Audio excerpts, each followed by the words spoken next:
Welcome to my YouTube channel. My name is April, and I'm a spiritual mentor and awakening guide, here to guide and support you through the stages of your awakening journey.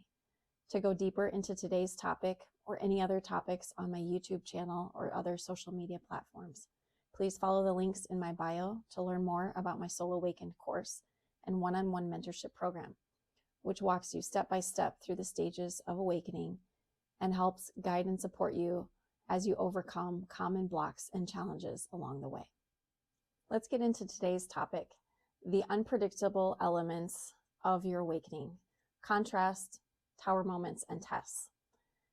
This is important because as we go through our awakening, there are many experiences that can ruffle our feathers and make us feel as if the ground underneath us has just fallen away. And when you experience contrast, tests, or tower moments, those are moments that can define how quickly you advance through your spiritual path. So today, the two elements that we're going to focus on are primarily contrast and tower moments. Contrast and tower moments are important elements because understanding what they are, how to recognize them when they show up, and the purpose behind their existence will help you move more easily through the challenging phases of your awakening journey. Now, there's also a third element, which is tests, that is related, but I won't spend as much time on that because I think we're all very familiar with what tests are. The first unpredictable element of awakening that we will begin with is contrast. So what is contrast? Perhaps you're already somewhat familiar with what it is, but let's see if I can explain this in a way that might be more helpful. Contrast, according to Abraham Hicks, is any negative experience that you encounter. The law of attraction expert Michael Lozier, on the other hand, defines contrast as anything you don't like, anything that doesn't feel good, or causes you to be in a negative mood. I guess for me and my own life experiences, I would describe contrast as unwanted emotions or friction caused by circumstances that oppose what we truly desire. Here's an example. If you have a really irritating person in your life, and every time you see that person, you're put into a bad mood. Perhaps they're really negative or arrogant or egotistical. Interacting with them reminds you that you do not want people like that in your life or in your energy field. That person serves as contrast to your desired reality, which is to maintain a positive outlook and to be calm, balanced, and optimistic. In this example, the irritating person makes it difficult for you to maintain a positive outlook and is even causing you to feel annoyed or disturbed, which is the opposite of what you want. The lesson here is that the irritating person becomes our teacher by showing us the contrast of unwanted behaviors and emotions, because he or she is challenging our own sense of self and whether or not we can maintain a high vibration and a positive outlook despite having to interact with them. He or she is reminding us that our vibration or positive outlook should not depend on what anyone else is doing or saying. They're also reminding us of what we actually want, and perhaps will lead us to make decisions that align with more of what we want in the future. So if contrast is something that creates unwanted or uncomfortable emotions or situations, then why do we experience it in the first place? As Abraham Hicks says, the reason contrast is important and the reason we experience it is because contrast gives birth to our desires. When you know what you don't want, then you know what you do want. If everything was always going well and we never bumped up against something that was a little uncomfortable or posed us some kind of challenge, we would never have a clear picture of what we truly wanted or the outcome that we desired. The people that push our buttons the most are the people that teach us to be stronger with our boundaries, more resolute with our demands or requests, more outspoken about what we will and will not accept, and more able to observe their behaviors without getting all mixed up in them. The next question then becomes, How does contrast serve us? The answer is really quite simple. Once we're presented with contrast, we're given an opportunity to get really clear on what we desire. We notice how the contrast makes us feel, and we immediately receive clarity on what we need to do to pivot or take action. First, we might say to ourselves, I really don't like how this feels. I don't like this experience, or I feel uncomfortable, I feel anxious or annoyed. Then, if we are self-aware, we can ask ourselves, what is this situation teaching me? Why might I be feeling this way? How do I want to feel instead? And what do I need to do to feel the way I want to feel? Strangely, most things that trigger us or cause us to feel negative emotions usually connect back to something inside of us that still needs healing. The contrast, therefore, is helping us understand ourselves better, where there might be a hidden wound that needs our attention, or how we might take action. Does this person's behavior or this situation remind me of someone else I know who caused me to feel the same way? Is this person's behavior showing me where I still need to put up firmer boundaries or heal the part of me that thinks I need to be the peacekeeper?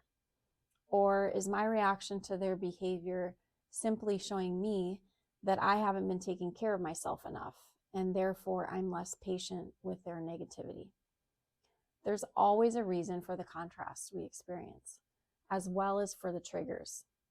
Tracing our emotions back to the source of where they originated is a good way to understand ourselves on a deeper level and to become clear on what we desire and also what we deserve. Next, we're going to spend a few minutes talking about the other unpredictable element of awakening, which is tower moments. Let's start with a quick definition of what a tower moment is. A tower moment, unlike contrast, is a situation or event that causes a sudden upheaval or change. Usually these events come to build resilience. This can be a job loss, an unexpected breakup, or something in your life seemingly collapsing. These are a few of the more difficult examples. Tower moments, however, are not always bad.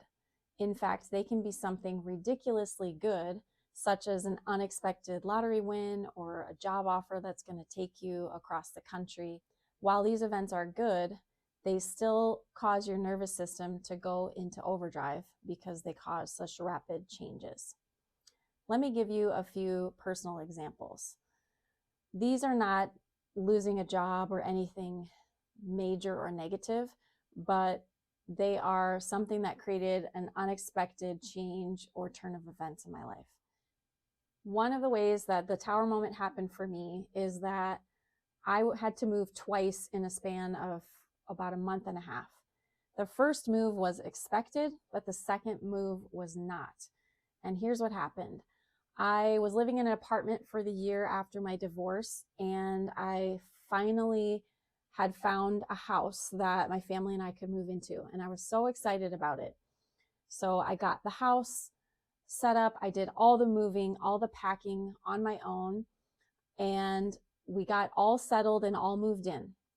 Then I took a retreat for myself. I went to Peru to climb Machu Picchu, and it was just a trip that I needed for myself and to kind of recharge after all the chaos of moving. The day I got back from Peru, I received a phone call at the place where I worked saying that there was a company that was going to buy our property and that our business had to evacuate the premises within 30 days. So within a month's time, I had to move twice, and that move was so chaotic and so crazy, and it definitely upheaved everything in my life, both of the moves. But the second one was much more uncomfortable. And the way that it works is that even though our office, our business was planning to move to another location soon, within a year, we weren't expecting to move that quickly, and we hadn't planned or started looking for a new place. But the universe knew that it was better for us to move right then. So Whether we wanted to or not, the move happened right then. That is an example of a tower moment. No matter whether the tower moment is good or bad, you will start to notice that these events often occur right before we're about to make a massive leap or level up. This is by design because the universe is preparing you for growth. So it will often shake things up or remove people or things that are getting in your way or holding you back or have become stagnant and outdated compared to the energy that you're beginning to embody. Despite the chaos that tower moments can cause, they do actually serve a purpose. As you will discover on your own awakening journey, sometimes the universe comes to shake us in order to wake us. What that means is that unhealthy relationship that you're in, that perhaps you continue suffering through but won't actually leave on your own, needs to come to an end. The universe knows this and sees a better future for you, a healthier partnership that will lead you towards becoming your highest and best self. Therefore, the universe decides to make a move for you. It arranges a falling out with your partner, which causes you to break up, which then causes you to meet the partner of your dreams, which then leads you towards your life path. Bam, just like that. That's how it works. You are being divinely guided through this breakup, through this tower moment, even though you wouldn't have known it at the time, and even though it was really uncomfortable going through it. Ultimately, it led you towards something better. One last thing tower moments can teach us is to trust ourselves and to trust the universe more, because they build resilience. Even the good kind of tower moments can cause some stress, some anxiety, difficulty sleeping. It's in these times that we must stay grounded and centered, continue with our spiritual practices that help us feel balanced, and remain trusting that there's a purpose behind everything, even if sometimes we don't see it at the time. This leads me to one final thought and a brief mention about tests. Tests, which we are all familiar with, are a little different than contrast and tower moments in that they don't always present unwanted situations, at least not right away. Quite the contrary. With a test, we're usually presented with a dangling carrot in front of us, something that looks good on the outside or from our initial observation, but is actually the same person or situation we've encountered before, only wrapped up in different packaging. Tests are the universe's way of measuring our growth. Are you really going to make the same decision that you made before? Or are you going to see this person or situation for what it is and make the right choice this time? That is the purpose of a test. When we see contrast, tower moments, and tests appear on our path, we must learn to view them from a zoomed out, big perspective. Do our best not to get caught up in the emotions that they cause, but rather to see each situation as an opportunity for our soul's growth and evolution. In other words, through this tower moment, this test or contrast, I will better understand myself and others, what I desire, and where I still have more healing and growth to do. There is value in these experiences, all of them, even the unwanted ones. And we are here to transcend any limitations of our experiences being bad or being a punishment, which is never the case. Easier said than done, I know. But really, they are learning experiences, and they're here to teach us something and help us move closer towards our highest and best self. That concludes today's lesson. Thank you so much for listening. If you are currently struggling with any of these events and would like a little more support or guidance, please check out my Soul Awakened course, where I touch on all of these and how to move through these shakeups more easily. They can be very ungrounding, and I know that they're difficult, but with the right support in place, it's much easier to move through them. Stay tuned for more content as Spirit leads me to the next teaching I'm supposed to share with you.